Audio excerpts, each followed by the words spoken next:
Well, friends, let me tell you about this cat that I once met. Smooth talker with an export cigarette. I don't believe I ever saw him without a cocktail in his hand. No one swings us on to the big band voodoo band. Yeah!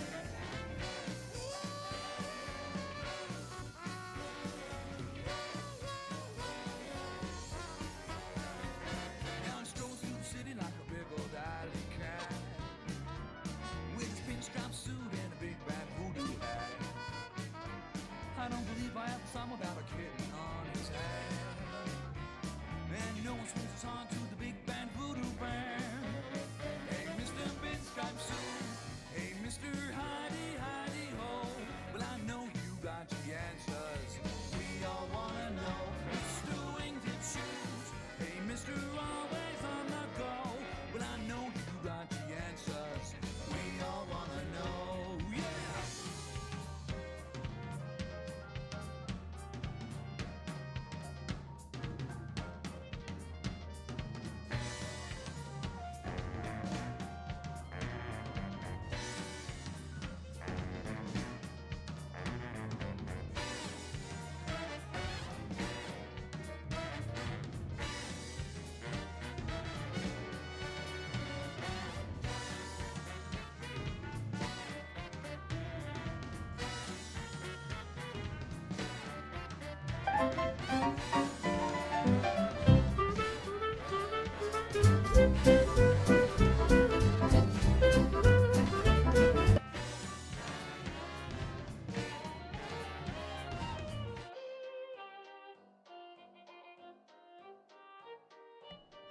About time where I start getting things started, where I just chat with people.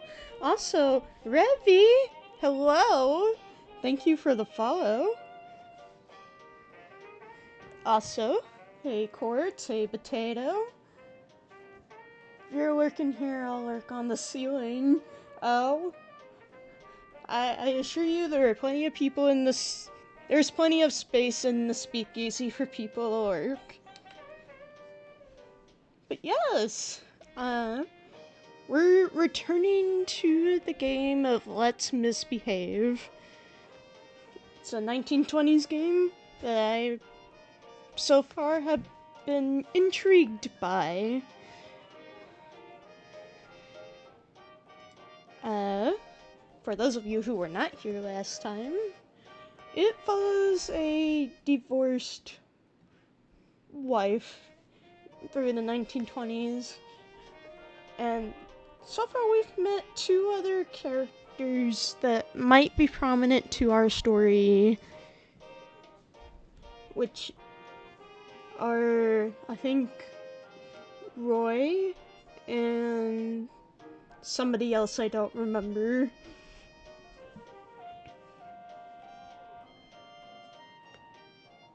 But yes, I'm happy to see some people, some familiar faces and some new. Well, for people who are not familiar with fellow friends, some new faces. So, without further ado, I think we ought to start some things off and get ourselves going. We started off with returning home after a chaotic night at the speakeasy. Had a little bit of a scrap, as they put it.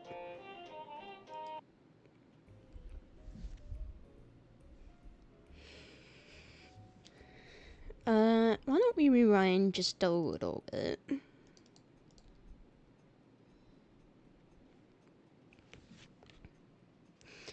In the years I've known her, I can count on one hand the amount of times Cherry, She is the proprietor slash owner of, well, I don't know if she's the owner of this speakeasy, but she seems to be the one in charge so far, because the actual person, I guess, was not there. Elsie is the new girlfriend of our ex-husband, and this right here is Roy, the last person we met before leaving off. Apologized, in the years I know her, I can count on one hand the amount of times Cherries apologized. With Elsie, however, she looks downright sheepish.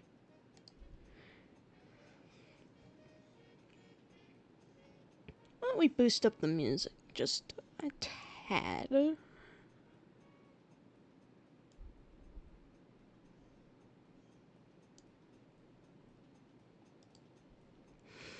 And so, the party wraps up far too soon for anyone's liking. There are all sorts of thoughts running through my head, like whether being at the Palmer would be any better than being in my own room. Is it the concept of intimacy that I miss right now? Or would I rather be in a casual affair after all? So, yes, for anybody who's new here, be aware that I am not a voice actor, I just try and do voices. So, any voice acting you hear, I promise, is not of any of like the highest quality. Hold on, I'm a little stuck. Hold on. There we go.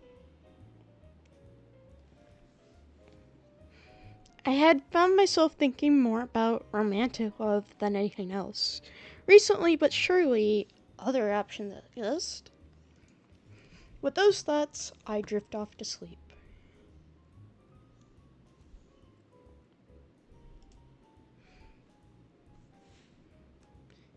Only to be woken up far too early the next morning by a loud knock on my door. Oh, you look... Yes, I look. Choose your words wisely now. Frightful. Yes, James, I'm quite aware. Nonsense. Askew hair and dark circles could never diminish your beauty. Oh, why, thank you. I sigh in lieu of a response.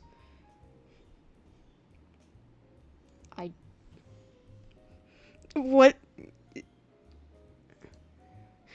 James, what is the time? Okay. Just gone 8. Why?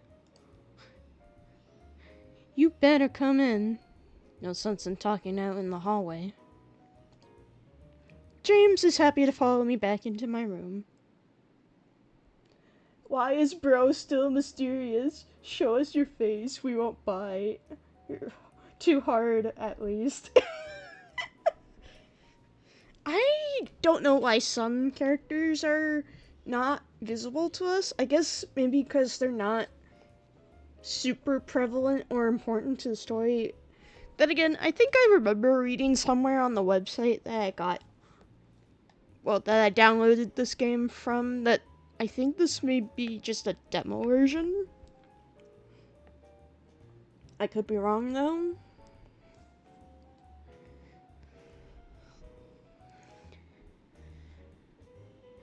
Let me take a brief moment to check.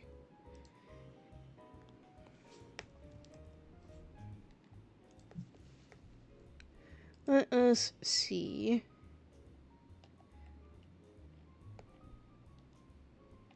Because I have the website here.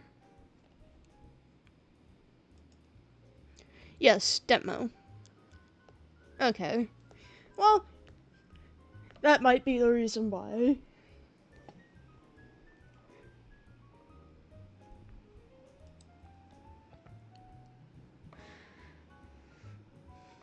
Uh, James is happy to follow me back into my room, taking the opportunity to look around and let out a low whistle.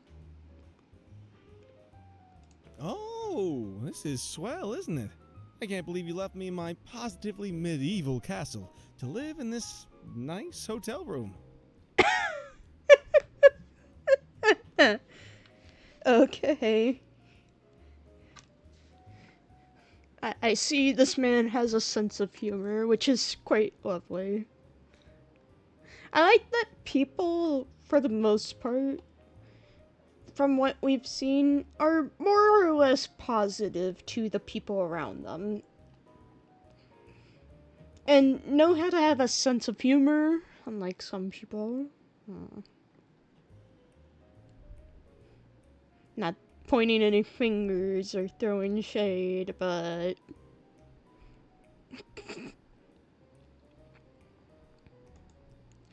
Rolling my eyes, I sit down at my dresser to set my hair while James takes this opportunity to peek out the window. It's a nice view, isn't it? You can see all the way over to the Midland Gardens on a good day. I throw shade vigorously. Courts. Come on.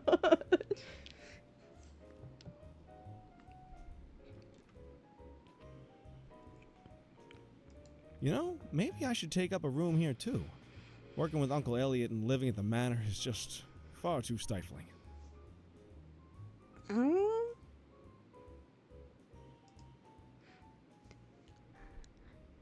I could ask them to send all my correspondence here, and I'd just work from here instead of going into the office. Living with your family can't be all that bad. You have plenty of room there, don't you? The worst idea my great-grandfather had was to bring over an entire European castle. The second was making sure it was the most haunted one he could find. Ooh. Haunted? What do you mean, haunted? I reach out to ruffle his hair slightly, making sure it doesn't look too disheveled. It's hard not to want to comfort him, even when the alleged grouse is all too difficult to take seriously.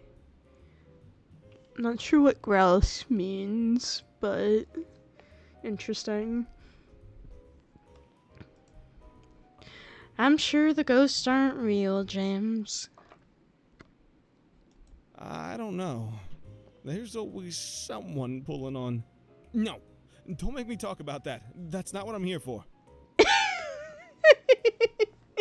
Okay.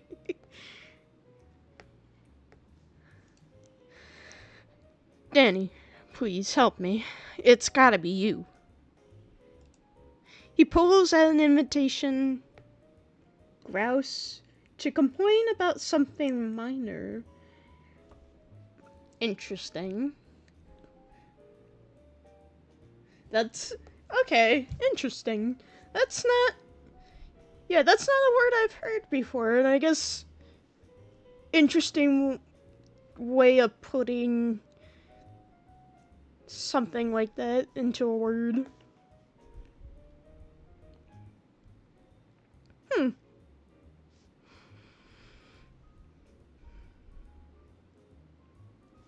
He pulls out an invitation from his jacket, handing it over to me. I open it immediately, letting out a groan when I see the letters Charity Horse Show emblazoned.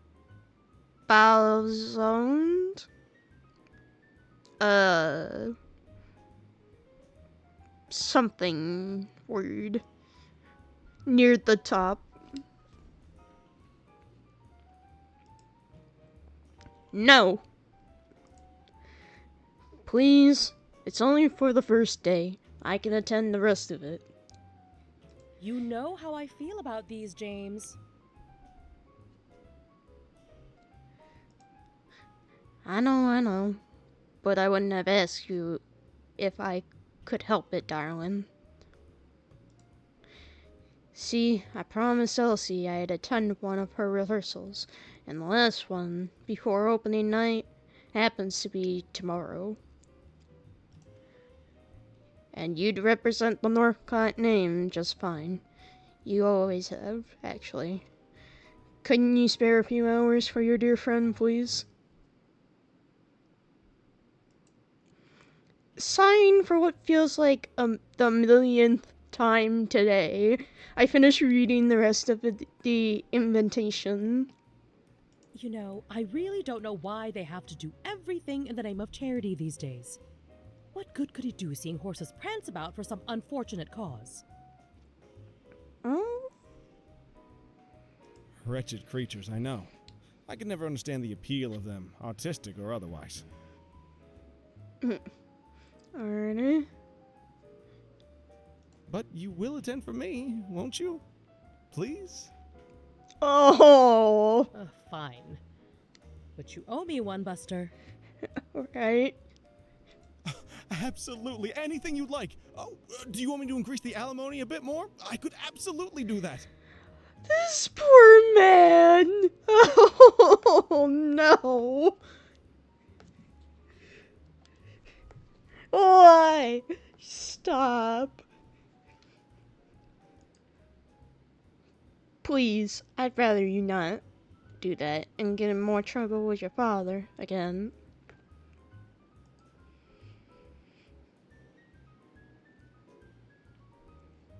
Well, I'm not seeing him until fall at the very least. He wears a mischievous smile, and I feel compelled to give one of my own. Shaking my head in laughter, I stand up to give him a brief hug. Anything else I can do to save your precariously balanced love life, James? Oh! Shots fired. Not with malicious intent, but like the sarcasm. Love it. Nothing at all. You're as splendid as ever. Oh, but do get some shut-eye, darling. I'm sorry to have woken you up so early. Aww. He's a sweetie. Oh. You're the only man that could get away with it, you know. I get that sense. I get that feeling. He pauses by the door as if he wants to say something in response, but thinks the better of it and simply shakes his head. Tell me all about it when we meet at the mayor's ball. James calls this out as he's waving goodbye and heading out the door. Oh, excuse me. I twirl the invite upside down and around, allowing myself to voice my thoughts aloud. Maybe these horses aren't so bad, after all.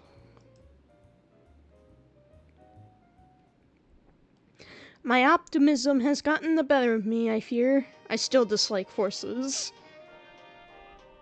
Interesting. Show horses, as dressed up as they are, still no less capable of hurting me if they really wanted to. Not that there's any reason to do so, of course.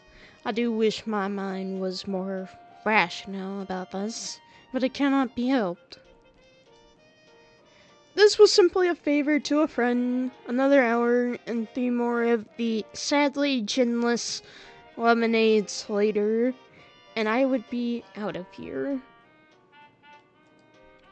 As if on cue, one of the wait staff passes by, and I reach out for the last glass, only to have someone else beat me to the punch. Oh, sorry, doll. You gotta be fast around these fellas. They drink more than the horses do. Hello, who are you? Your design screams... I want to say mob boss. That's the kind of sense I'm getting off of him. but I do kind of like his design. It takes all my self-control not to bristle at this, no matter how immature it would be of me. I do my best to give the infuriating man a terse smile before turning to walk off, but his voice catches my attention. Could do with a pinch of gin or a bit of something, but, dry times and all. Mm-hmm. An involuntary chuckle escapes my lips, which only seems to encourage him.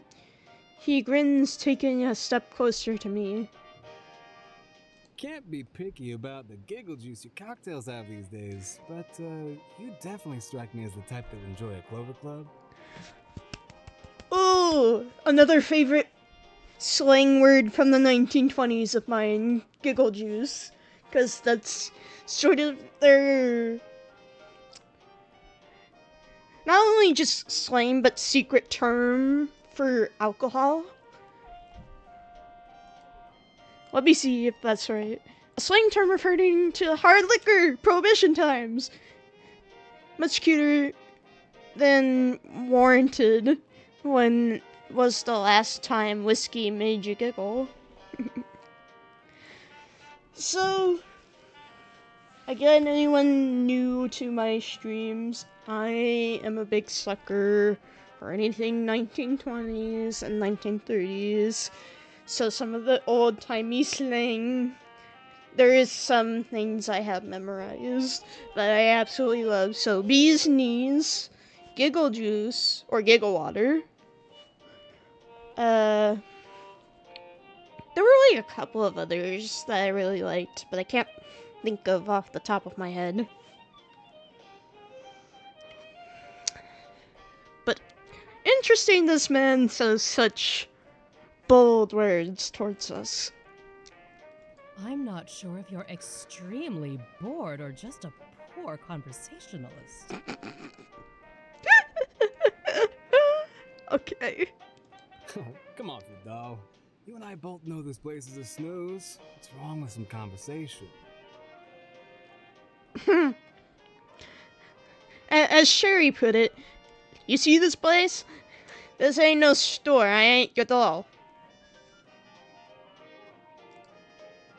I glanced at his rags, the combination of pinstripes with the picked-on blue ascot was screaming for attention.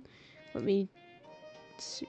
Similar to in use to glad rags, this just refers to clothing better to use when you don't feel too glad about those rags at any rate. These definitions really suck because they really don't explain much in terms of what the word means. And that kind of annoys me a little bit.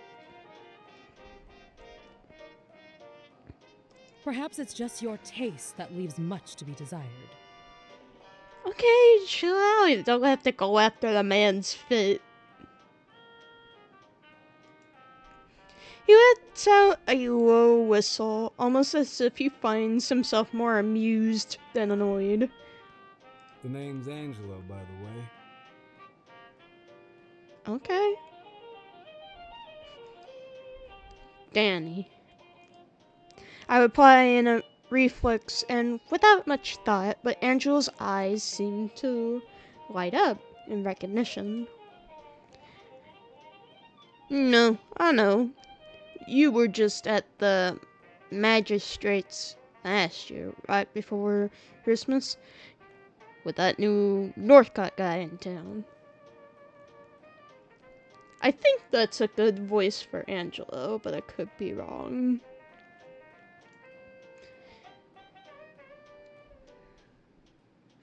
His name is James. James. Is that right? Oh, you're the one I read about in the papers. What with the alimony the size of... Shh. Ooh. Before he blathers on any further, I find myself grabbing his wrist and dragging him away before he brings any more attention to us. I drag him all the way to the stands, empty as they are right now. What is your problem? Mm, I remember you. You were talking to the magistrate about, Harding and economics. mm-hmm. And what of it? Nothing. You seem like you've got a good head on your shoulders. And I'm into that. Not a lot of sweethearts with that kind of know-how around these parts. You don't mind me telling you that now, do you? Seeing as you're, back in circulation and all.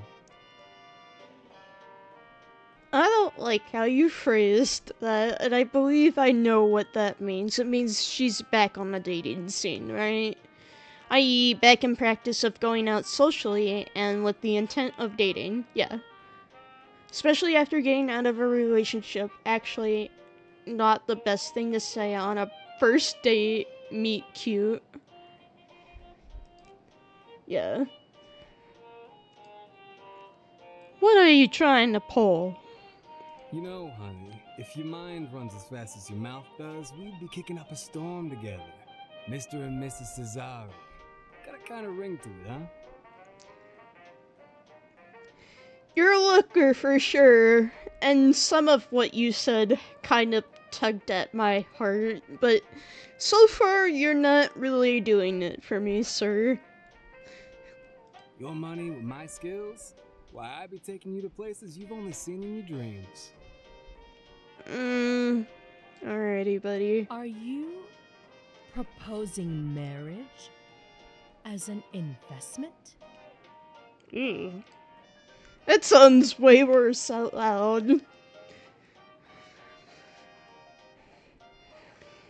I can hardly believe what I'm saying, ending my sentence aloud with a loud scoff. You need to work on your charisma, bub. That's a D14 at best. No, 'cause why is that so true?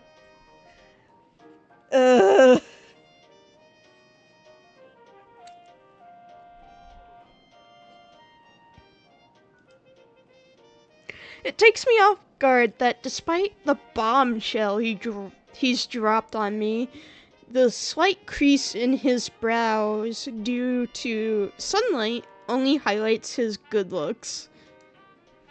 This bastard!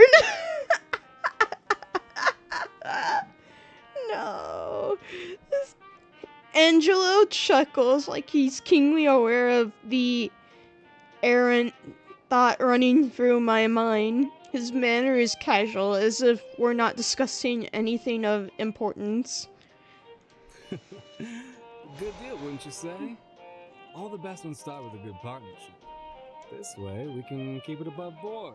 Cut down on paperwork. Ew.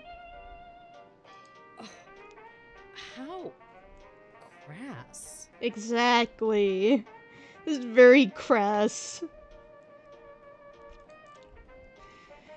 The unfiltered thought verbiates itself before I can even think of softening the blow, but it only brings a wider grin to Angelo's face. I'll take that as a compliment. That's not a compliment, bub. I glance over at him, only to find him smiling back at me, and he throws a wink my way. I roll my eyes and turn away from him, resolutely looking towards whatever the hell is going on in front of me. So, your place, or...? No. Excuse me? I find myself standing up and looking towards him with undisguised annoyance. Exactly. What the hell is wrong with this man? There's a few people complaining about how I'm blocking the view, and how I need to sit down, but I cannot. Not when Angela's looking up at me with the most smug expression I've ever seen. Relax. I was talking about where we'll meet to discuss this matter in more detail. This isn't the best place, is it? You're assuming I'd give you the time of day, sir. What the hell? Talk about cocky. I try my best to look away from him as he chuckles and straightens out his suit, but I'm more than aware of the venomous glance I'm sending towards him. I'll be in touch. Don't worry. A gentleman never keeps a lady waiting, you know? Oh, you can keep me waiting all you want, sir. I don't plan on returning. It's only after Angela's left the periphery of my vision that I turn up to look towards him as he saunters off. There's an indescribable feeling welling up in my chest. I never want to see him again. With how much he infuriates me, I think I'd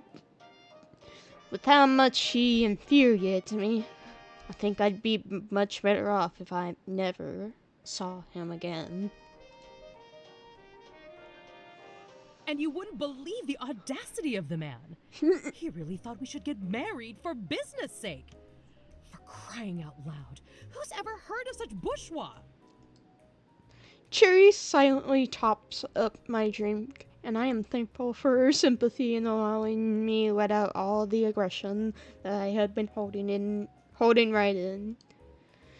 Elsie, on the other hand, is absolutely riveted by the tale I've been recounting. So, are you gonna get back in touch with him? Given that he left without so much as a bye or leave, I'm not even sure how. If I'd do it if I wanted to, that is. Oh, but it's a doozy. You can now choose between the fast-talking man from the racecourse and the one and only Roy Tillman. I count the man you met at the Women's League feat too, but I don't like leaving things up to chance like that. I'm not sure if it's all that simple, Elsie. I say, don't give those slimps a single more of your thoughts. Folks see a pretty little thing like you in the papers, and it's open season. Last thing you want is to let some dog go stiffen his way up your skirt for a treat. That'll be Miss Costello, warning us of the perils of love once again. Hey, I'm not against a bit of all that. All I'm saying is that she's gotta go watch her own back, you know? That's true, though. I hate for any sort of gold digging to be happening in your own yard, honey. Thank you. Exactly! Swear off those lover boys for a bit. Let the tabloids die down and then scout the field again. Yeah, that'd be smart. Or you could hold out for someone richer. I let a sound that lay somewhere between a choked laugh and a surprised gawk. Cherry makes a playful snap at Elsie with a flick of her dishcloth. Well, honey, you just can't go wrong with a Rockefeller, preferably an unmarried one. Or so I used to think. Instead, I bumped into a guy at a speakeasy once who spilled his drink on my dress, and the rest is history. Sure, helps that he got more dough than a pizza joint in Sicily. Hooey. I'd love him even if he couldn't scavenge up $1 to his name. That's cute. Aw. Coming from you, I'd actually believe that. You're too good for a world like this, baby. Oh, Cherry. She's There's a lull in conversation, and I can feel both their eyes on me, expecting me to say what comes next, but I find I don't quite have the right words to express how I'm feeling. A beat or two of silence passes, and I can't help but sigh. This gets a reaction out of both women who speak up simultaneously. What's eating at you, darling? Which one of them meatheads? What of them? Wow, I can't read. Hold on. Which one of them needs a punch on the nose? Oh no, it's not. No, none of them do, Cherry.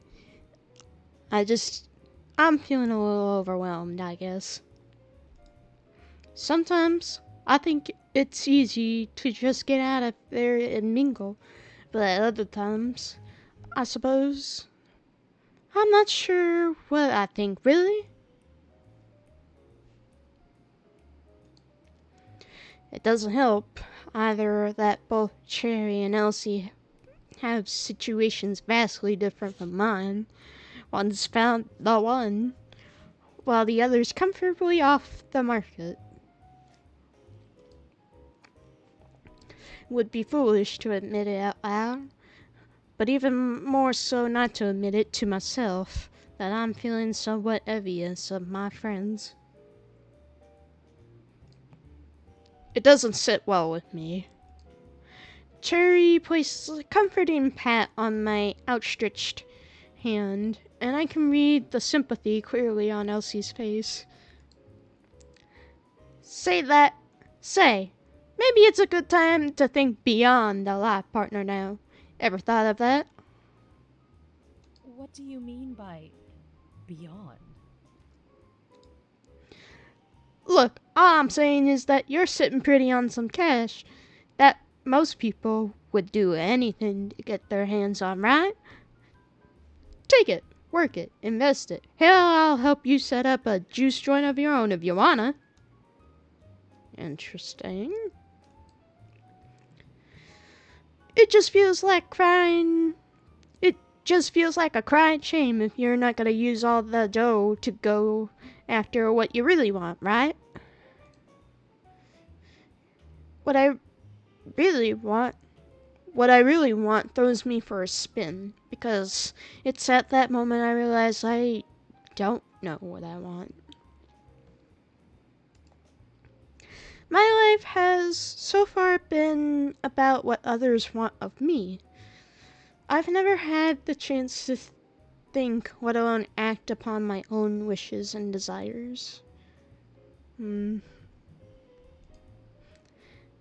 I got no kick about the hand I've been dealt, but Cherry's right. The whole world's my oyster, indeed, and only I can pick and choose. That's exciting prospect, a scary thought, or a curious affair.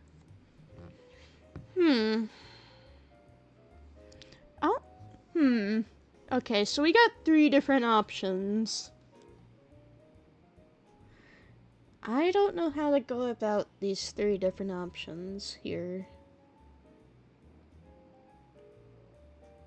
On one hand, yes, it's exciting prospect. It's also a scary thought because, during the 1920s, the idea of having independence like that as a woman wasn't really a thing. And then a curious affair, I'm not too sure what that means other than she's referring to the 3 men we've met so far.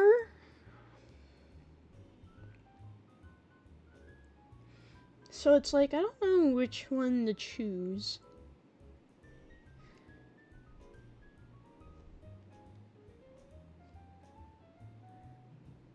Chat, which one do you think we should go for?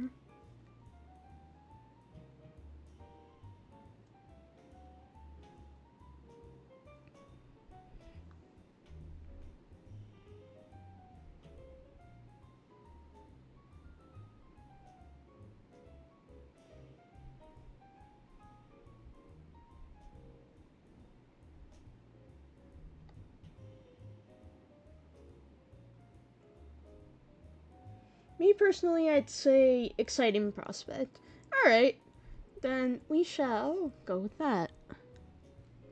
Unless anyone else wants to pipe up and say anything.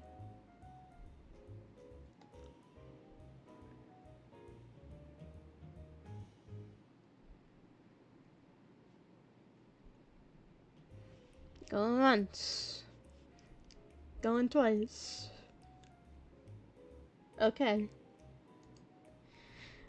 Change is frightening, but knowing that having all this money brings with it power that I have not yet had holds a great sense of appeal. That sort of power can bring me anything I want. It could be grand, or it could be a bust. But whatever comes of it, I'm ready to meet the challenge head on. There's no rush in finding your answer, darling. It'll all be... I don't know what that word is.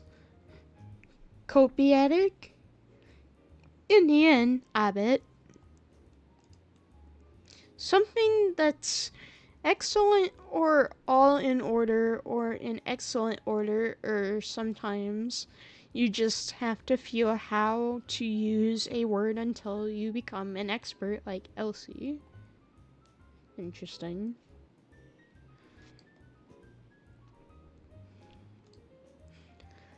Plus, you've got us to help you out, right? I sure do. Gee, sometimes all a girl needs to do is get with friends and dish the dirt, huh? Yeah. Elsie solemnly holds up her cocktail and speaks in a ceremonious manner. Well, here's to a little something called friendship. Though I am hoping we mean a bit more to you than a gossip session. I think you both mean a bit more than a gossip session. Don't get too ahead of yourself, dearie. The evening continued on for a while longer, and I returned to my hotel room late that night.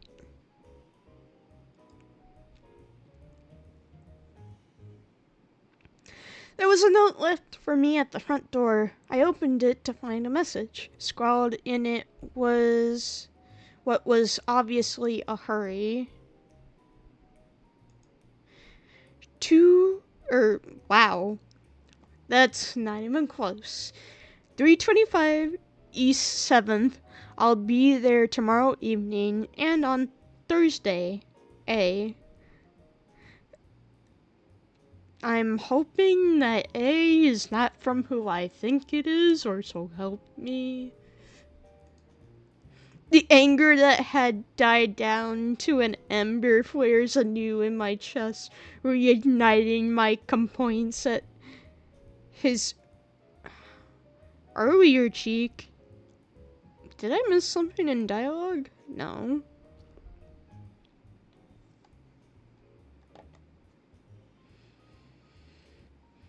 Just who does he think he is? Thinking he can boss me around like that?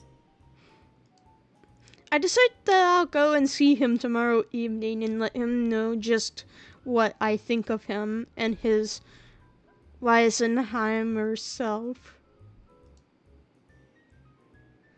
Is that really smart, though? I mean, what if he's got a gang with him?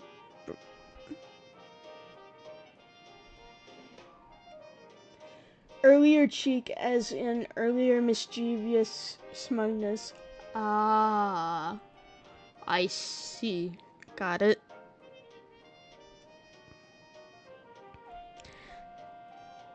Is this the address I gave you? Why am I asking that question? Huh?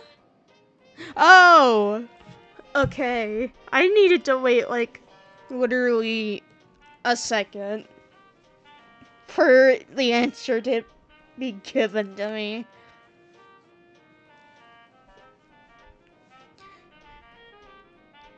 It is, miss. I look out the window in somewhat of a daze and get out of the car. While I admit to being unfamiliar with this part of town, of all the things I could have expected, a church was not on my list. Oh no, he's not planning to convince me to marry him right now, is he? At this point, I wouldn't be too surprised. He's not exactly discreet in how he behaves. And he literally brought up the whole marriage for business thing. And back then, I don't think that sort of thing was really as much a shock in comparison to now, where arranged marriages happen and they just happen in a day.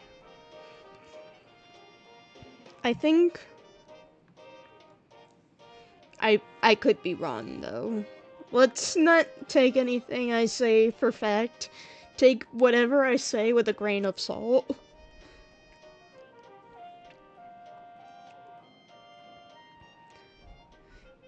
Before I allow the panic of another wedding too soon to take over, the Raskus shouting across the street catches my attention. I cannot speak. Ah, come on, give us a break. I'll give you a break, kid. Where do you want it? Arm or leg? Ooh. Curiosity peaked. I turned around to find a motley bunch of young boys, all ranging in height from waist high to shoulder height, in the midst of something that I could only describe as a brawl.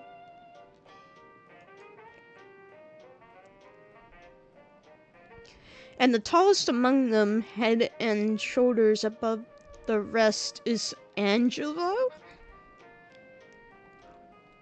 Oh, is that the scene of the crime? I narrow my eyes at him, but he seems to be more absorbed by the young boys squabbling, continuing to observe the scene I cross the road. Now closer, I can hear bits and pieces of what Angelo's saying. I see him crouch down slightly to meet one of the older boys at eye level. And who's been teaching you how to talk street, Frankie? I didn't do nothing. The other guy's being screwy. Hey, I got eyes too, kid. I know what I'm seeing, and you got a long way to go before you'll be pulling a fast one over on me.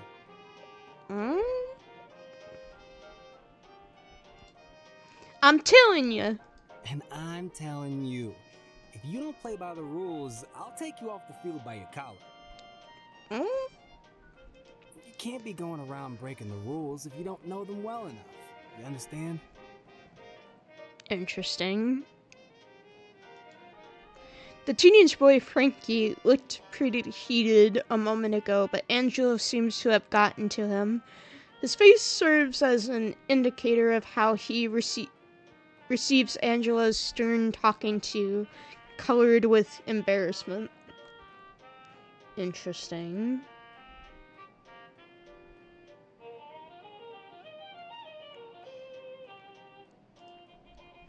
Angelo stands up, giving the young boy a solid slap on the shoulder, and Frankie stumbles slightly. Now, if I hear you and your right hook's giving the Padre any grief. Frankie scoffs as he turns around, which makes Angelo's grin even wider. He turns to the other boy who had been standing in silence beside Frankie through this. And you, Tony. I thought I told you to keep an eye on Frankie, didn't I? This is most definitely a mob. I mean, seriously? Frankie, Tony, Angelo, and that freaking accent? Come on. I swear I did, Angelo. Well, that's not the voice I want to go for.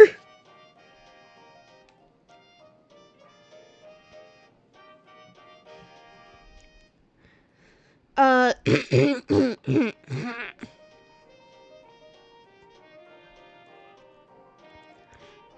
swear I did, Angela. Frankly, doesn't listen to anyone, though. Only you. We'll try harder. And on the field, too. You kids are gonna be the reason we'll be facing our first loss against St. Iggy's if you play like this. Interesting. Tony merely smiles broadly at Angelo before turning around and running back towards the other boys.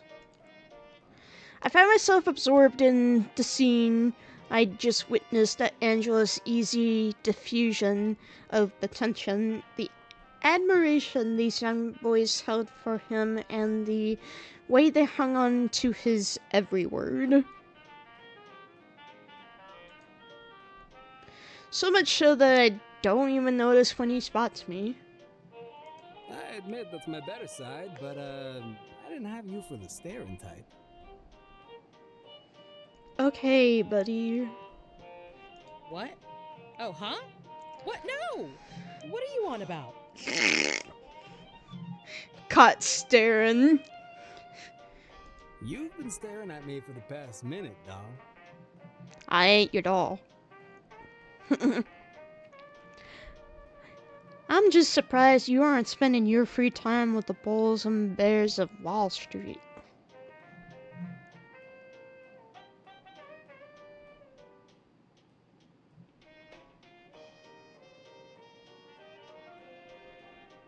I'm a multifaceted kind of guy. What can I say? I guess. Between looking Brooksy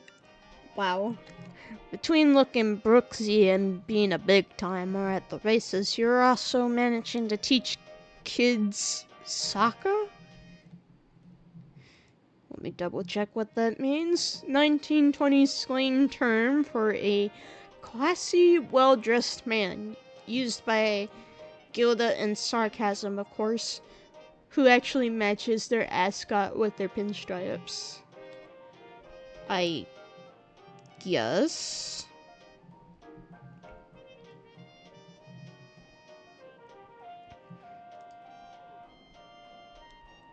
Swimp, i.e. cheapskate, or someone that's miserly and disliked.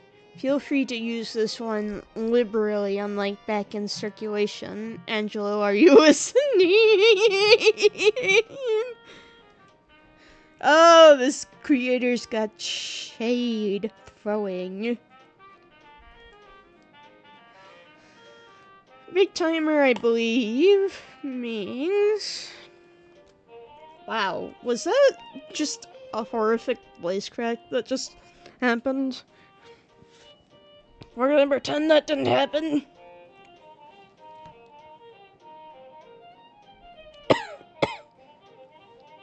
Slang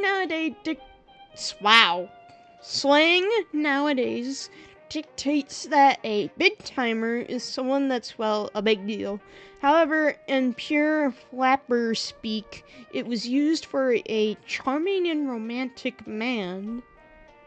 Interesting.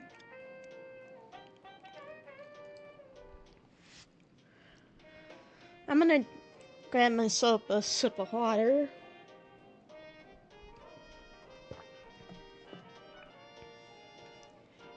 It's bro's time to be a big shot. Now, what do you mean by that?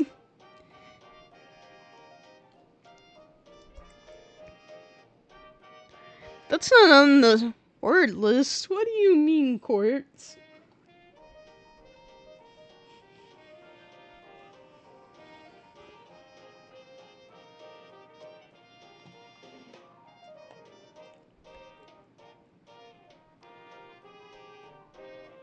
No further. God dang it.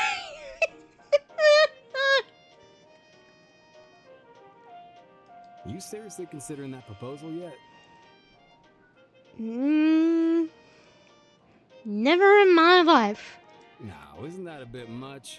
You could do a lot worse than me, couldn't you? Oh. Oh. This guy.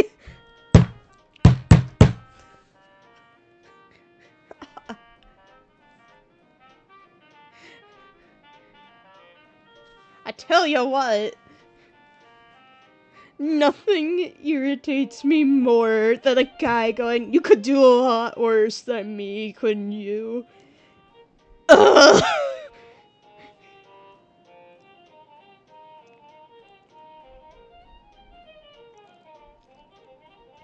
You're severely underestimating your competition, Mr. Cesare. Exactly. Oh, so you admit I'm in the running then? That is not at all what I said. I admit no such thing. It does get harder not to crack a smile, though, when Angelo rings at me. Our back and forth doesn't feel so bad this time. He takes a few strides to close the gap between us, and I lean on the park fence in front of me. Now, look here, honey. I admit that our first meeting wasn't entirely how I would have liked it to go. Oh, is that right? For heaven's sake, were you planning for it to be worse? Can you just let a man make an apology in peace? So far, your apology sucks. What do you mean?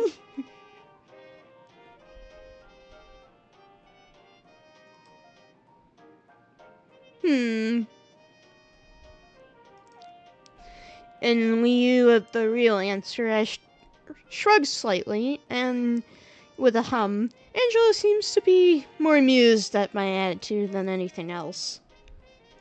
What's coming over you? You sure you're the same girl I met at the racetrack? Beg your pardon? I beg your finest pardon? What the fuck do you mean? Oh, I think I hate this man. It's such a strong word to use, but I think I hate this man.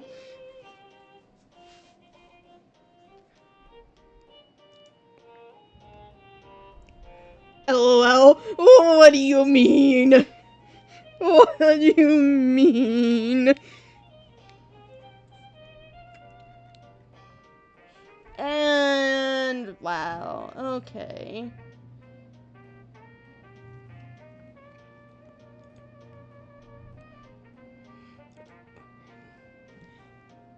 And if there's anything I hate more than this man, there's scammers trying to come into my goddamn chat.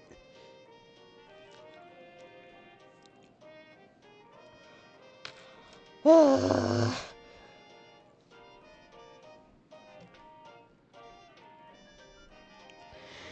sure, or not sure, but maybe I'm feeling a little forgiven today. That and perhaps my opinion of him has changed somewhat. Not that I would tell him that anytime soon. What do you mean, girl? This man sucks. What? In all seriousness, though, I meant what I said about us working together, at the very least.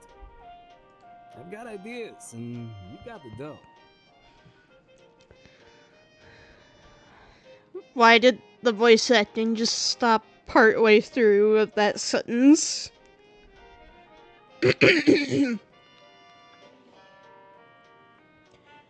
Girly Pop likes her men disrespectful, I guess. That's the only thing I can think of. But, like... what? That concept boggles my mind a little bit.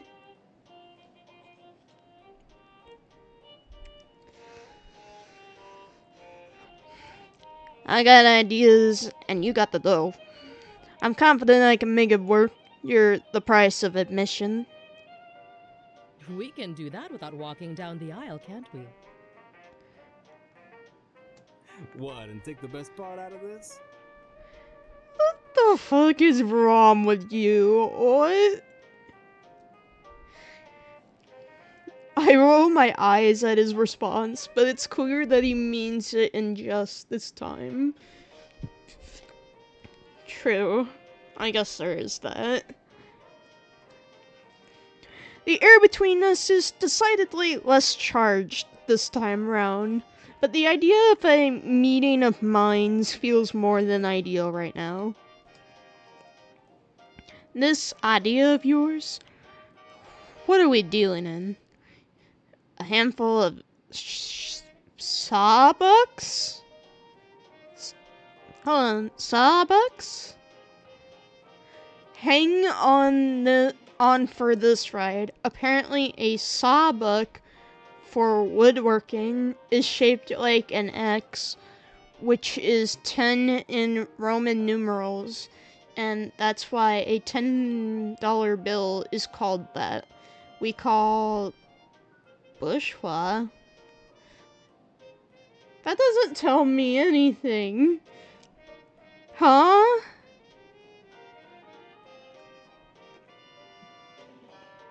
Or more? If I can work this right, we'll be using sawbucks as napkins. Maybe it's his confidence that's infectious, or just his swagger that makes everything more believable. Either way, I find myself extending an invitation for a luncheon at my hotel this upcoming weekend. And no further than the tea room, Buster. Interesting. You've got time yet, honey. I will say his voice is very smooth.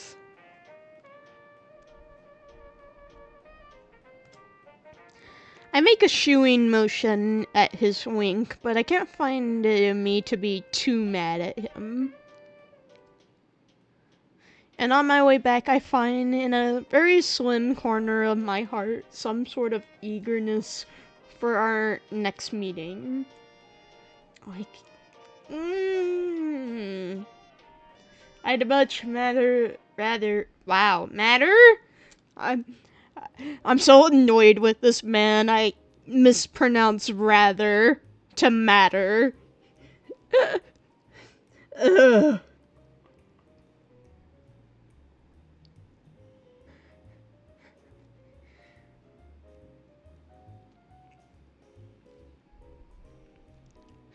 Having nothing to do all morning allows me to catch up on much needed rest and a spot of shopping with Elsie,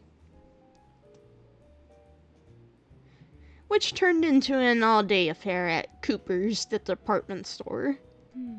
Every season, I'm amazed at what they can conjure up from their minds. An indoor ski slope. Can you imagine? What? I wouldn't have minded getting more hands-on training from that ski instructor, though. Bit too much of a collar ad for my taste, in all honesty. Okay. An attractive man that one would see on advertisements, especially of men's clothing, in Atom equivalence is a poster boy, quite literally. Okay. We laugh as we walk down the street and browse the storefronts. I think I'll never tire, Coopers, no matter how many times I end up there. You could stop at 5 or 6 stores, or just one. How amazing is that? Says you. My feet feel like they're about to fall right off. Didn't you have rehearsal this afternoon? I do, but it's still a while away, and I figured I could pop back home and drop off these bags, though I'm not sure how long it would really take me to get a ride to the theater. Theater? I could drop you off there if you wanted. I'd be passing by James' office on the way back too, so I could drop off your bags there as well. Oh, would you, darling? You're such a peach.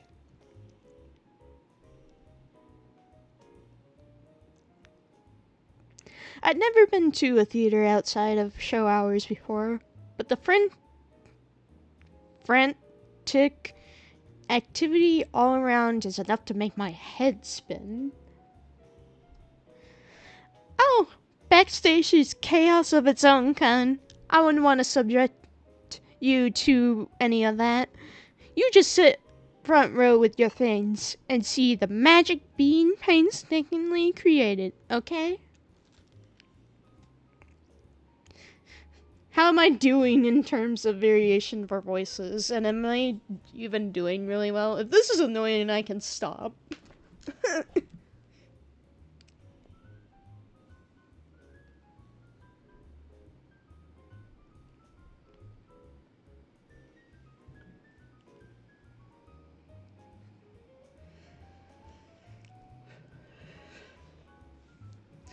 Smiling, I wave Elsie off as she rushes off backstage. Nah, you're good. It's entertaining. Oh, thank you. Smiling, I wave Elsie off as she rushes off backstage to get ready. What better way could there be to take a break than to support a friend and see what goes into a performance like this? I watch with idle amusement a rehearsal of some musical on stage. It's been a while since I've found myself in a theater, let alone the front row. Ray's voices, however, catch my interest more than whatever is happening in front of me, enough for me to want to take a peek. I think it's coming from stage right, or is that stage left? I could never remember which one's which. Tucking our shopping bags under a seat, I decided to casually wander backstage to see if I can get a better glimpse of what's going on. I'd appreciate it if you didn't talk to any of us like that, actually. Roy! Okay. Uh-oh. I didn't mean to do that. But seeing as you're utterly incapable of anything remotely close to sympathy or consideration, the least you can do is keep your mouth shut. I tuck around a tall stage prop, making sure I'm right out of sight, but can still observe everything. Roy Tillman is standing there, threateningly close to an older man who has his back towards me. Behind Roy are a few others, fellow actors, I would guess. Adjourn for lunch. It's one thing you lot can do right at any rate. I see Roy about to retort, but the old man walks off before he can get a word in. Frustration is clearly etched across his features, from the frown he wears to the huff he lets out as he turns to the young man beside him. Ooh. Roy defending his fellow actors and performers? Not gonna lie, that scores brownie points with me. Listen, don't let that old foggy get to you. He couldn't squeeze a nice word out of his coat pocket, even if it meant his life. You're doing well, Harv. Take it from me. I've seen my fair share of hams thinking they can recite the Bard better than the rest, and you could do far better in your sleep, I'd wager. Okay. We love support. Yes. Thanks, Mr. Tillman. The young man looks as if he was barely holding back his tears, but Roy merely smiles and gives him an affirmative pat on the shoulder. Oh. Simply Roy. Don't worry about formalities. We're both on the same stage, doing the same thing. That makes us equals, doesn't it? Oh, that's so sweet. No, I have issues. I need to chill the fuck out. No.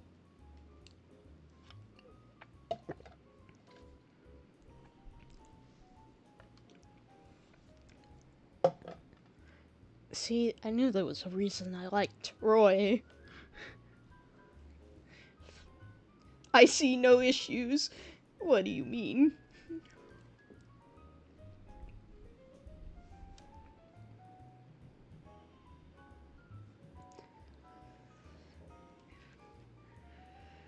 You're just as delusional as I! No! Shut up! Listen, he's got class, he's got swagger, he's got charm, and he got manners! You know, unlike some!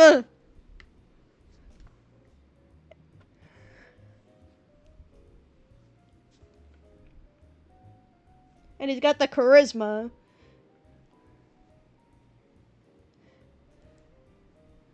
Help, why did you respond like that was a bad thing?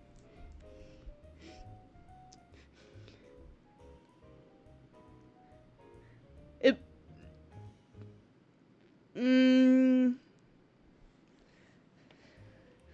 wasn't intended to, I think. Other than getting caught up in the moment? No. I'm a little lost.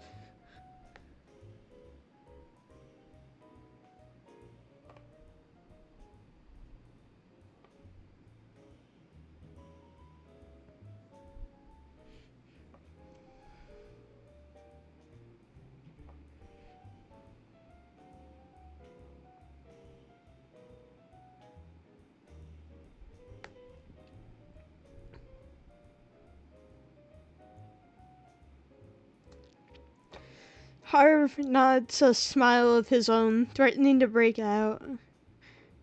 I noticed that the crowd gathered around Roy has now dispersed, making it clear that I should probably do the same. I turn around to step over the outstretched leg of the prop, but fail to notice the supporting limb. In an effort to save myself from tripping over, I clutch desperately at the curtain in front of me. Only to have it come crashing down and bringing me every other prop alongside it. Uh-oh. As the dust settles, I remove the fabric draped over me. I find Roy and Harv both crouched nearby, helping with the cleanup. Is that... well, I'll be, Danny. What a pleasant surprise? Roy's frown deepens, and he reaches out towards my face, but pulls back his hand suddenly. I notice Harv stand up in haste. You two know each other? I'll be off, no problem. Before either of us can reply, he nods and scuttles off. Roy looks from me towards where Harv once stood, then back toward me. I'm sorry, I didn't mean to. How much did you overhear? Not much, if that's what you're wondering. You did hear me lose my temper, didn't you? What? That? No, I would hardly call it. Please, don't tell anyone about it. Oh, why? There's a seriousness in his hushed whisper that catches me off guard. Roy looks back at me for a moment, then exhales sharply. Our studio contracts dictate how we act in public all the time. So things like this, you wouldn't understand what I mean, don't you? Oh, wait, hold on. You understand what I mean, don't you?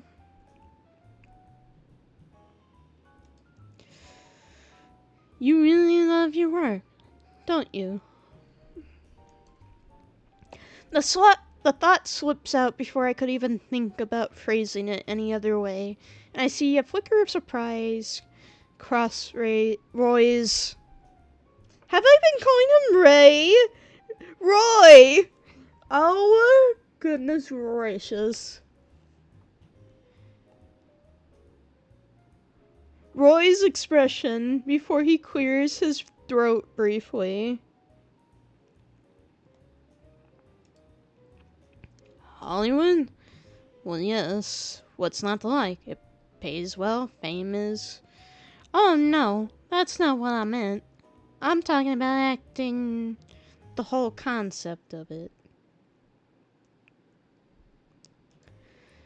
I half expect him to deny it or blow it off, but he chooses to stand up and dust his trousers before replying to me.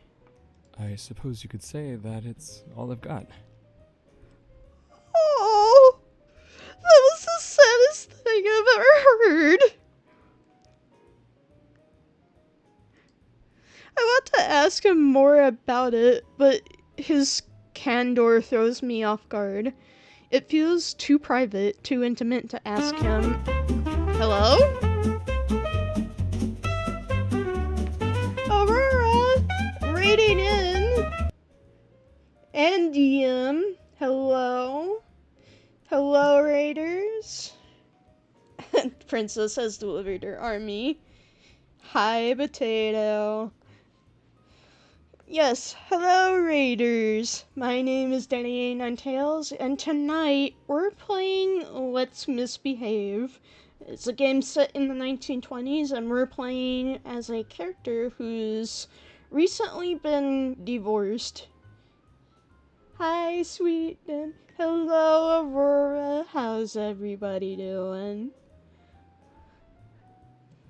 But yes, we are playing a game set in the late 1920s to be specific, and a woman who's recently been divorced. And so far we're talking with an actor named Roy Tillman, who so far is an absolute sweetheart, and we love him in this house.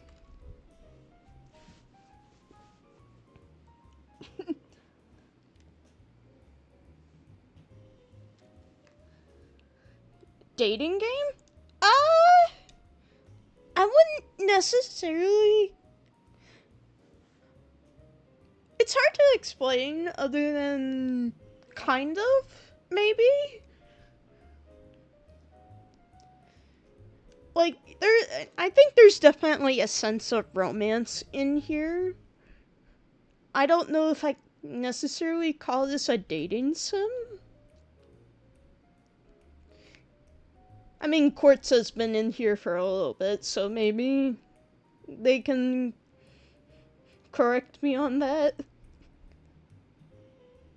Ooh, okay. Yeah. But so far, Roy has been an absolute gentleman, and so far very supportive of his fellow performers and actors against this older man who I guess was being very rude to them. I'm locked in, sugar. Let's do this. Okay. I will warn you ahead of time. I have kind of been quote-unquote voice acting for some of the lines. It's a dating sim. There you go.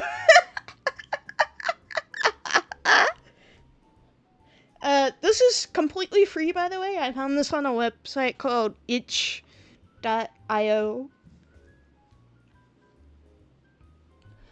And it's not AI. None of this has been AI.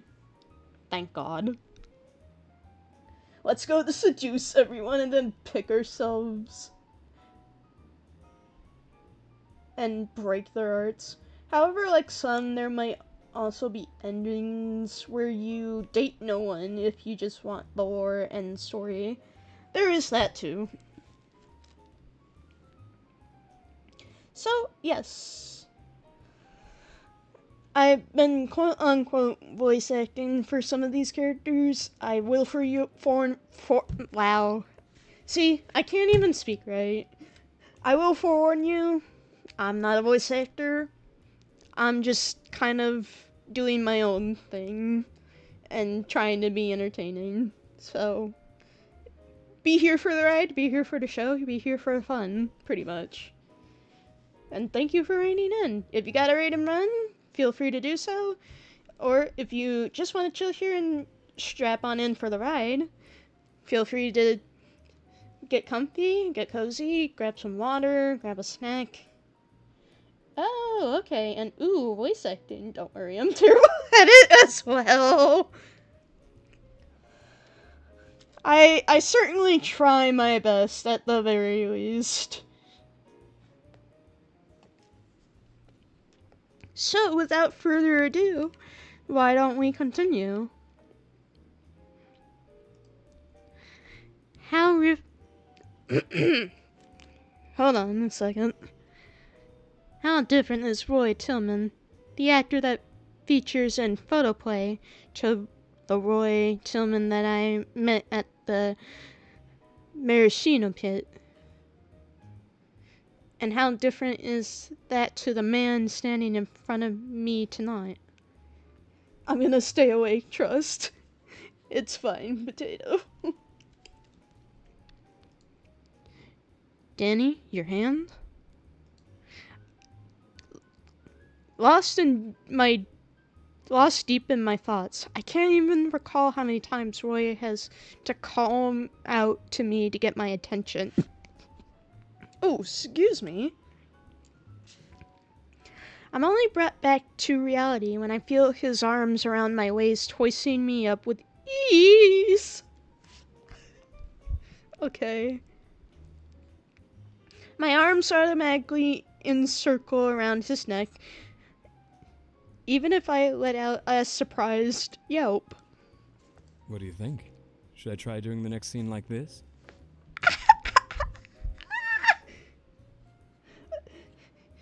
This man is most definitely a charmer who has the utmost class. I have to sleep now. I am really sorry. Yo, what? Bro's flustered. Shut up, Quartz! Also, good night, Aurora. Thank you for raiding in, if you're heading off. I aspire to be him. I think I aspire to be this man. Goodness gracious, he has so much class. Oh my god, good luck with him. No!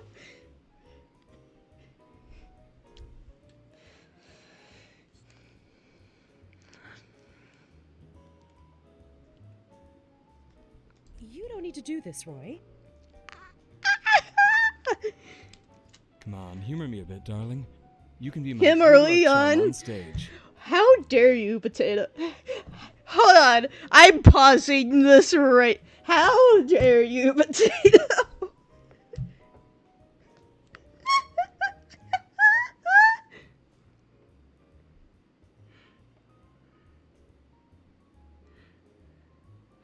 Don't you make that face at me. You know what you're doing, Missy. Oh, God. No, you got a point. What do you mean, Quartz? No. Do not gang up on me!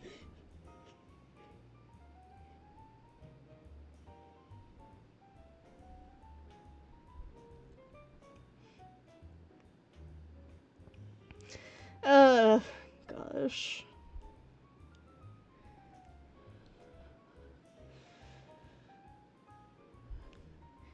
I need to fan myself a claw. Choose your poison, slanting the mic in your door. Shut up. Shut up! Tee. You don't get the tee at me, missy. I am wagging my finger at you in a scolding motion. Bad potato.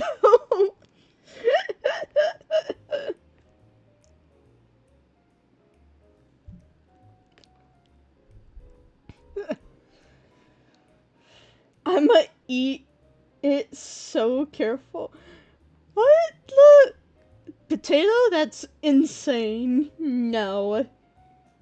LOL. What? Chat, do you see what I have to deal with between my friends? The kind of chaos I'm in every day.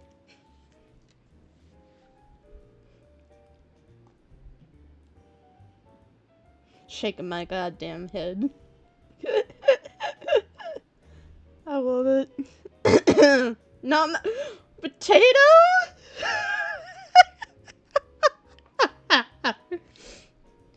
Oh, goodness. Sugars. That's insane. What the? Potato. I'm going to bonk you. Fact.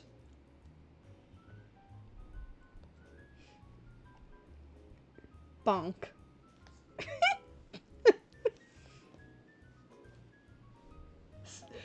No, do not. Potato.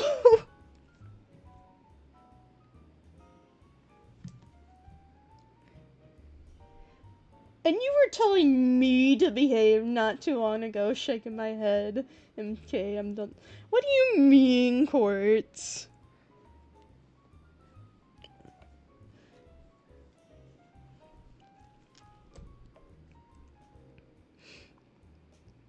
Okay, we're getting too far sidetracked. Let's continue. Oh, I don't think so. I've got more of a face for radio. I'm looking at you, Miss Ma'am. What are you talking about? The snark in my voice is weak, though given that my entire opinion of Roy had been rewritten in a span of minutes. This close and in better light than a speakeasy could provide, I see the faint freckles that dances across his cheeks and nose, a feature that makes him so much more endearing.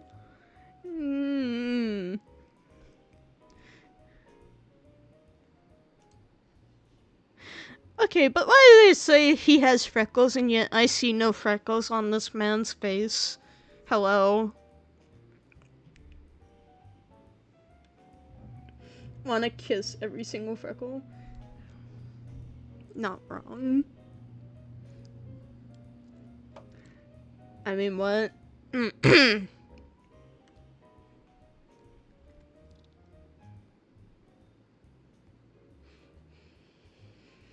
My gaze travels down to his lips. Oh, I can see him. You do? Oh, I guess, yeah. They're very faint. You just have to really look.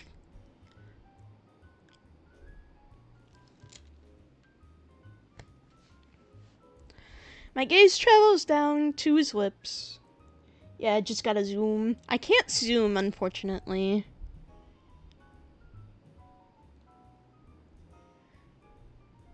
Actually, I wonder. Phone screen too small. I'm not playing on a phone screen. I'm playing on my computer. Let's go full screen, though.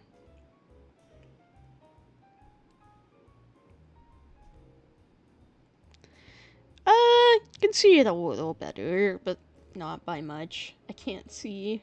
I know. Probably the only unfortunate part.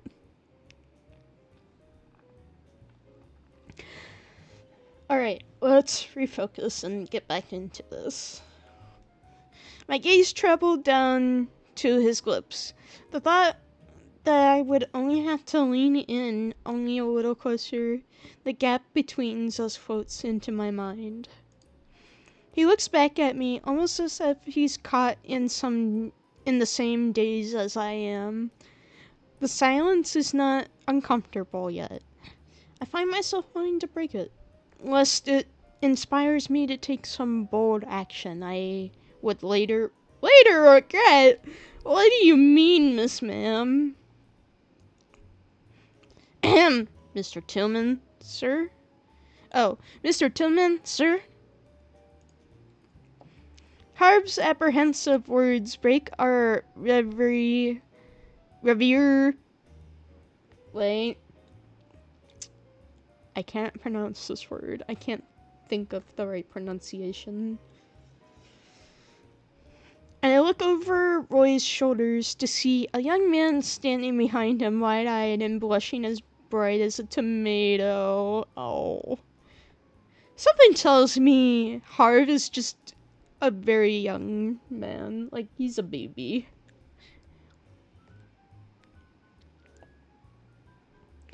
Roy gently lowers me, the clicking of my heels against the floor sounding impossibly loud in the silence between us. You know, if you wanted to see me, you didn't have to bring down the whole theater to get my attention.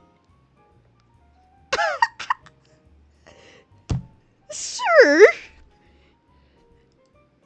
I'm unsure if my cheeks feel warm out of embarrassment or some other reason, but I throw a hasty thank you his way and leave as soon as I can. No! I'm usually more than capable of dusting myself off and moving right along. But the oddest thing, seeing that glimmer of sincerity among folk who would sooner lie than breathe. The thoughts from the evening continue to play on in my mind well into the next day. And even as I'm getting ready for the mayor's ball,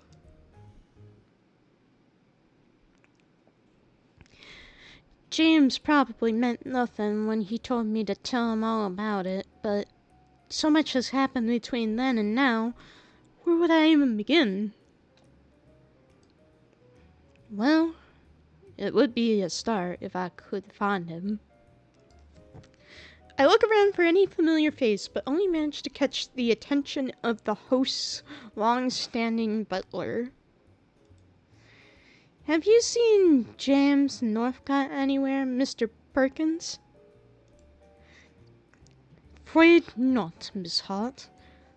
There are still guests arriving, though. Thank you. So very nice to see you again, too. Mr. Perkins merely smiles and bows before going back towards the main entrance. That may as well be a cue for me to make my own way through the crowd. I take my time in making my rounds and sticking to polite talk as much as possible, finding myself in no mood to field any personal questions whatsoever. When that becomes too overwhelming, I wander out to the entrance only to find a couple necking a bit too vigorously. Hello? What does that mean? And an impromptu meeting in one of the adjacent rooms where I felt sorely unwelcomed. Uh-oh. The third room I find has one lone occupant standing against the window and bathed in moonlight. It seems to shiver off his glass and land against his profile in the most striking manner. Funny how I run into you in the worst of places, Mr. Von Brunn. Oh no. Oh, the blonde guy. Oh, they changed the lighting up too. Interesting.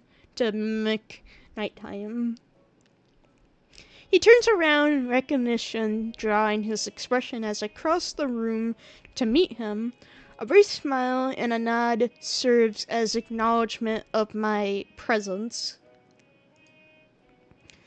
Social events, horrid things, aren't they?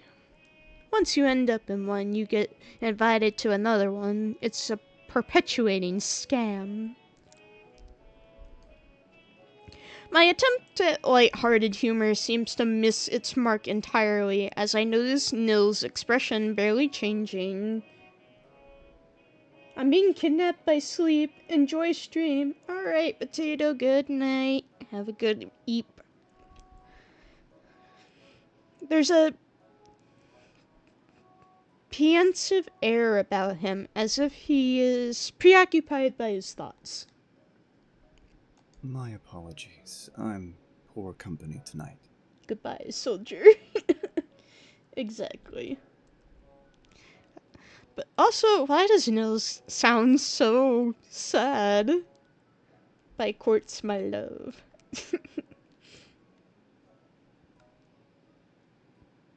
You could never be poor company even if you tried.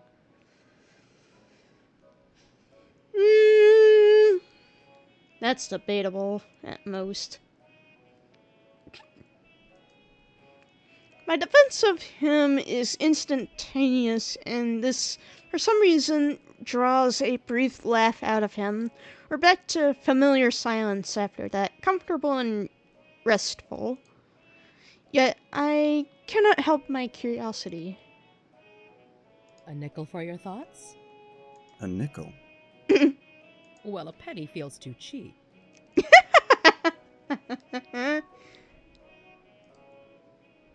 There's a small quirk of his lips upward, which fills me with a sense of accomplishment like no other. Nils still chooses to look into the amber liquid his glass holds, as if it were an oracle. I'm almost taken off guard by the way he suddenly looks up at me, how unwavering his gaze seems to be as he meets mine. Do you ever feel as if you've done something terribly wrong, but there's no return on this path you've chosen to tread, and you do not know where it ends? Oh, no. Guessing something must have happened, but goodness. His question, rhetorical as it is, strikes me like a lightning bolt out of the blue. What does he know about the toll of trailblazing? And why would he be asking me this? He seems to understand the flummox of his question. Has thrown me in, for he waves the hand holding his whiskey in a dismissive gesture. Oh, nope. I'm so very sorry. Pay no attention to it. Oh, your hand. Reaching out, I grasp his right hand and bring it closer to the window in the faint moonlight. I notice how raw and inflamed his knuckles look. What happened? Who hurt this poor man? I can patch this up. I'll ask Mr. Perkins for some bandages and... Why are all these blonde boys traumatized? I know! Like, what the heck? Like, what happened to you, poor man?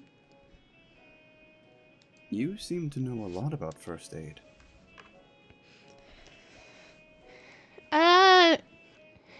Personally, me, IRL, I know this absolute surface basic first aid. Like, I know disinfect your wound so that it doesn't get infected. If the cut is deep enough, you're gonna want to stitch it or try and close the wound the best you can, or wrap it.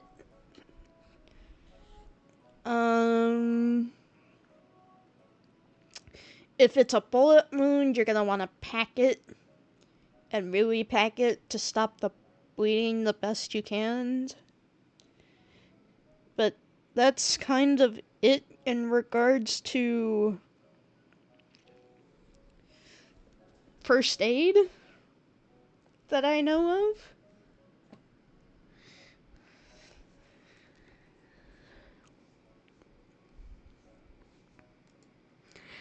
It was a simple statement, but it stills my hands for a moment.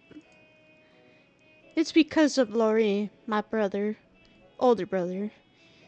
Whenever he would get into a scrap, he'd never want Ma or Nanny to know. I'd do my best to patch him up. Bringing up memories of Laurie aren't always easy, and often carry a deep sense of a deep sense of regret. Someday, I know I'll be more comfortable with his absence, but that day cannot be today.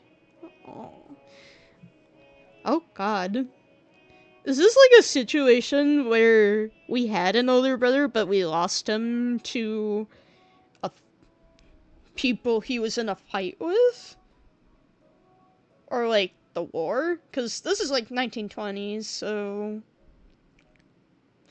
a little bit, from what I'm guessing in terms of time period, a little bit before World War II. Because World War II was 1939. I could be wrong on that. Let me double check that. When was World War II? 1939. Okay. He must be lucky to have a sister like you. Oh. You were right. Hey. I mean, I did take a semester of U.S. history, and it did go over World War II, and World War II is close to the 1930s, which is within the kind of time frame that I'm obsessed with, but not because of, like, war reasons. If that makes any sense.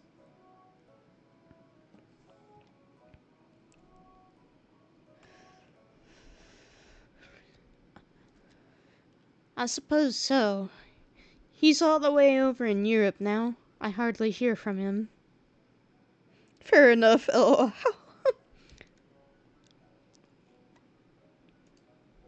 My words quiet to a whisper, yet the hesitation I feel when talking about Laurie is nothing but an afterthought, an itch in my throat, rather than it constricting altogether. It's always too easy to talk to Nils, to open up to him. He has a knack for never pushing my boundaries and allowing me to just be.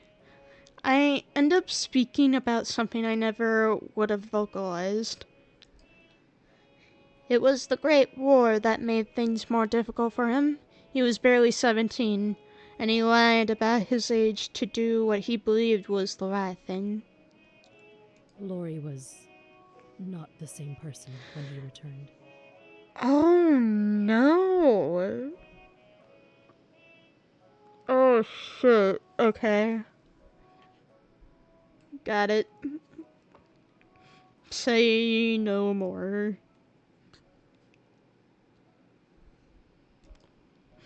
I don't realize that I'm still holding on to Nils's hand until he readjusts his grip to change our positions.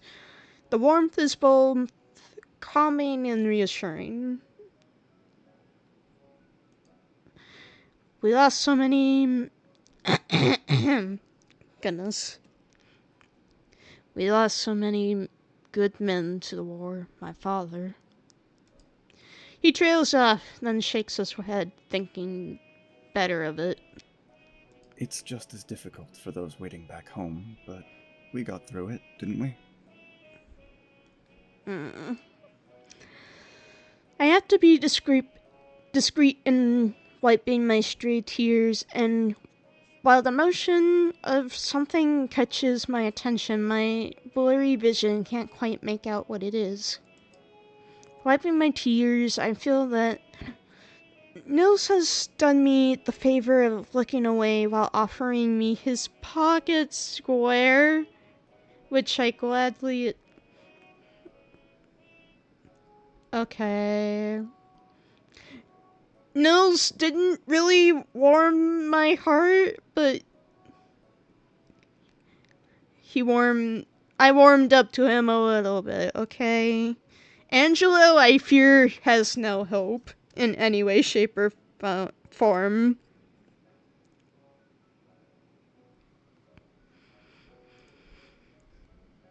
It really cannot be compared, though.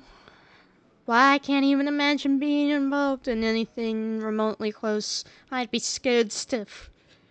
It's good to be afraid sometimes. Means you have a heart. Hello? Excuse me? Well, is your Yes, you're not wrong, Quartz, but also, Nils is also a gentleman.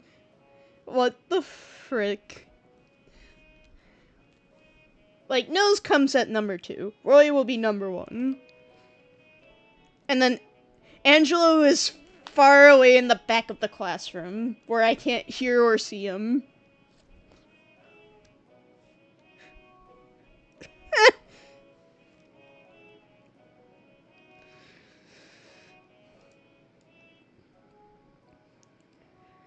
The words muttered are more for himself than me, and had it not been for the dead silence in the room, I don't think I would have heard any of it. Before I get a chance to ask him what he means, Nils turns around to face me, and I reach out to hold my other hand fisted around his pocket square.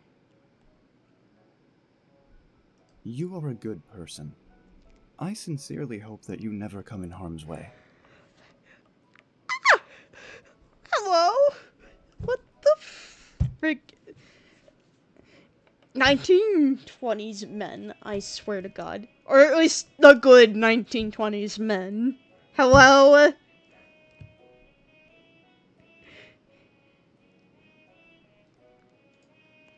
I'm too stunned to reply. Any words I want to say die on my tongue. Nils holds my hands for a brief second longer before lowering them and leaving me in the room all alone. I take a seat on the nearest armchair and simply allow myself to cry. About what? I'm not even sure myself, but tears don't stop. It's hard to tell how much time passes, but Nils' pocket square is a terrible sight to behold as I'm trying to pull myself back together. I tuck it into my handbag with a mental note to return it pristine. The right thing to do would be to take a moment and powder my nose before going back in. James must be wondering where on earth I am. There's an adjacent room to the right, and I open it, hoping it would lead me to the restroom.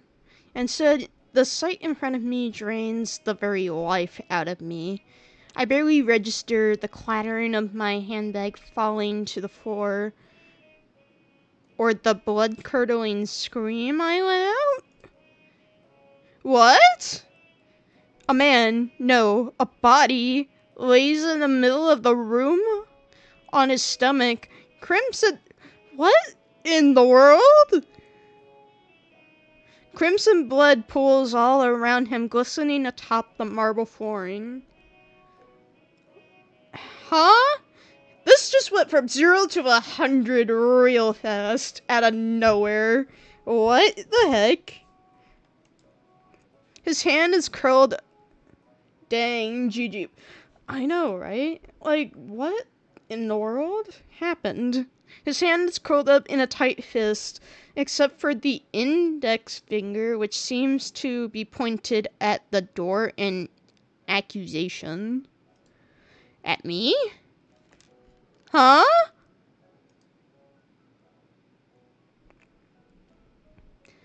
And that's a wrap for the demo. On a cliffhanger like that? What? Thank you so much for spending time in the world of Let's Misbehave. We got plenty more in store, so be sure to find your way back to Concordia when the full game releases in 2024. Bro, that was 2 years ago. Bro, I know! God damn. I wonder if the full game is out, though. Like, it has to be. I mean, it's been 2 years since 2024. Let's see.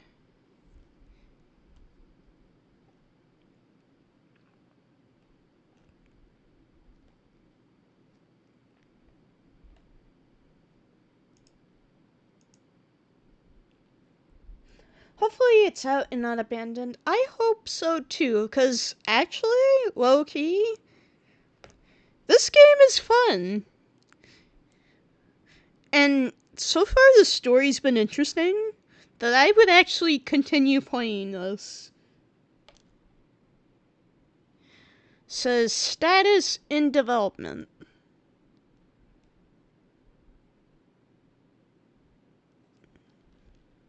Let's see.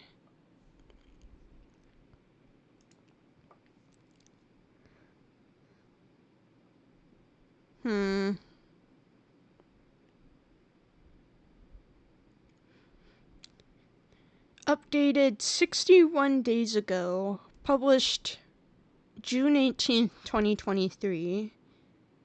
Status is in development.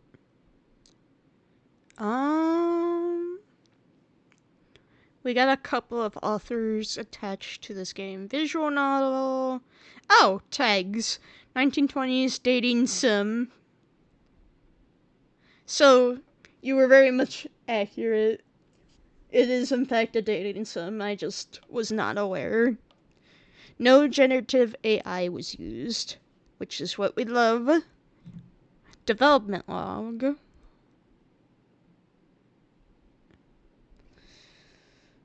Interesting.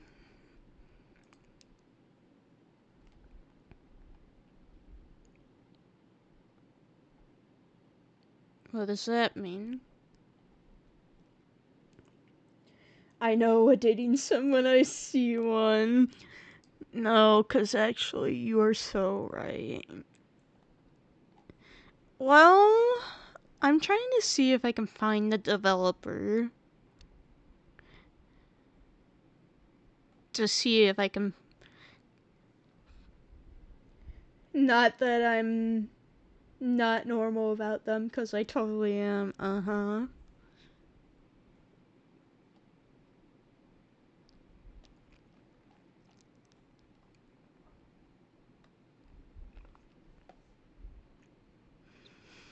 Says, if you like what we're doing, please consider on the game's Tumblr. Nothing has been posted for 2 years. That's a shame. If you like what we're doing, consider donating to our Ko-Fi. You can keep up with development either through my Twitter or by checking the hashtag on Twitter. Let's see what the Twitter has to offer. Not that I touch Twitter with a 10-foot pole.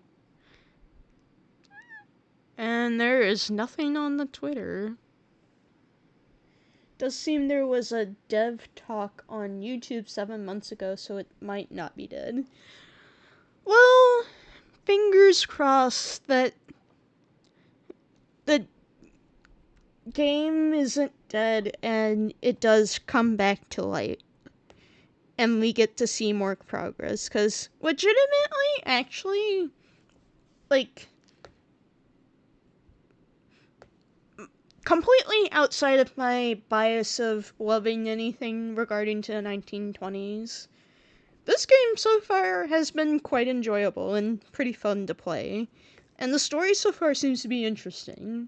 So, and it's a free game to play, which, you know, not a lot of games these days are really free to play. And for somebody who can't spend a whole lot of money on much of anything, especially right now, it's like, you know, for a game that's in development, it's pretty well done, in my opinion. But I think clearly that is the game's way of telling us that this might be a good time to kind of settle things down and look for somebody to raid out to. I saw one of the regular people I kind of raid out to was live earlier, but I don't know if he's still live now.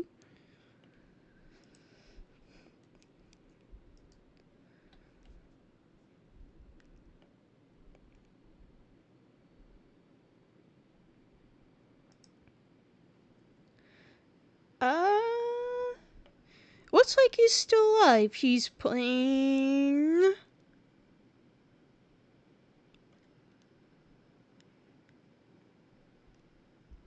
Team Rocket to protect the world from swords. Rob's gonna go back to a game I was playing previously. Oh, that's all good, Quartz.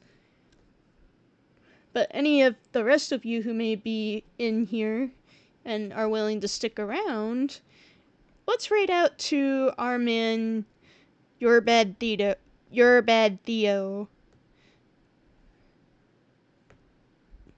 He's super chill and honestly enjoyable to watch. And he makes sure everybody's having a good time. So, why don't we head on over to his stream, since he's live right now. Bye-bye, Quartz. Glad you could pop on in. And since that game is done, I'll have to obviously look for another game to play that isn't just Resident Evil, because I know we're not done with that one yet either.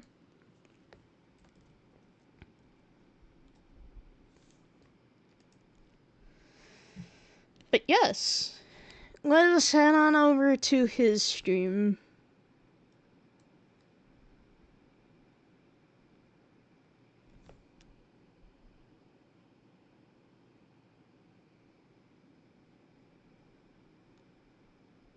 It looks like he just got raided by another person too, so we're not gonna be the only ones.